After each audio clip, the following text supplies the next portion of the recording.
Hey guys, Kirsten here, and I am on day 0, I think, of my debt-free journey. So I decided to call it my financial peace journey instead because I'm kind of teetering on the edge. So I paid half my rent yesterday, but the other half is due.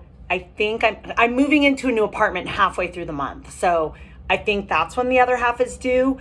So I have enough to pay that other half, or I could take that and pay off my credit card and be debt free again.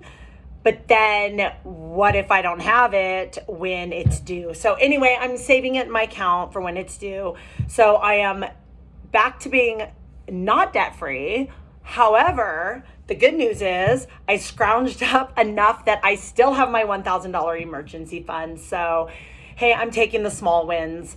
I also closed out my March budget, and listen to this progress.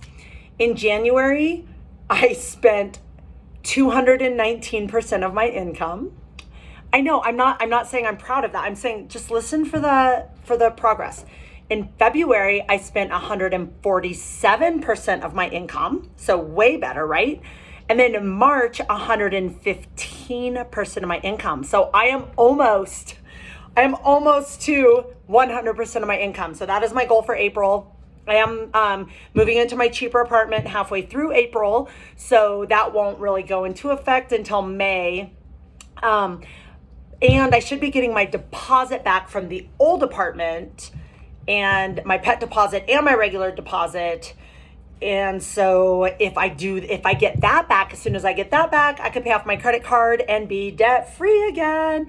I'm also working on selling my car this weekend and getting a cheaper car this weekend. But my goal isn't, obviously, if I still have debt, when I get that all done, I'll pay that first. But my goal is to use that for my emergency fund. So I'm trying to not use that for my debt. So the positives also today, I was driving by Whole Foods and I was really tired and I was getting ready to go to work. And that's usually the time where I just pull into Whole Foods, grab food, and eat it in the car on the way to work. And I always justify it because it's groceries, because I need to eat, right? But I don't need to eat Whole Foods. Definitely don't need Whole Foods, because I usually walk out of there with $100 worth of stuff that lasts 2 days. So instead, I am changing that habit, whatever it's called in my brain, that turns into Whole Foods when I'm stressed out and I'm driving by it because it sounds delicious. I'm changing that pathway, that whatever's going on. I went right by Whole Foods and I went home and ate some of my soup that I made the other day in the crock pot. So that was a huge win. And then at the last minute, I subbed a class tonight, and I made money. And so, yeah, I think every day I feel like I'm doing good things toward this financial peace journey. It's just not going as fast as I want it to. So I'm really impatient. So it helps me it helps when I hold myself accountable to you guys. So thank you for listening. And I cross your fingers for this car thing. It's really nerve-wracking because I'm trying to sell my car and buy a car on the same day.